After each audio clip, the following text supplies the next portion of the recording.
ragazzi dalla panetteria dello chef Titaninus, del panettiere Titaninus, guardate che sono belli. Cosa sono questi?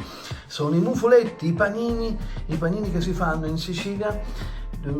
Ma c'è chi li fa per i santi, per i morti. Noi a Trapani li facciamo soprattutto quando è l'estate di San Martino, per il giorno di San Martino, che sarebbe l'11 novembre. Però io, siccome poi sarò fuori sede, e allora vado a Trapani per fare il concerto per mio papà, ma li volevo far vedere adesso, visto che ho già preparati. Vedete, ognuno è in fila, guardate come sono ordinati in fila nelle loro file come soldatini. E poi dicono, si dice di solito, li trovate nei video, le muffolette, i muffoletti, ragazzi, si chiamano i mufoletti, una sola F, i mufoletti siciliani, in questo caso trapanesi, per continuare ogni anno le nostre tradizioni sicure, e soprattutto per farle sapere ai ragazzi che ormai non sanno più niente, sanno solo toccare il cellulare. Ciao ragazzi, tra un po' poi ora lasciamo un po' riposare, un po' lievitare e poi li mettiamo in forno. Ciao ragazzi, il mio capolavoro dalla panetteria. Guardate, i mufoletti sono usciti, guardate che sono belli,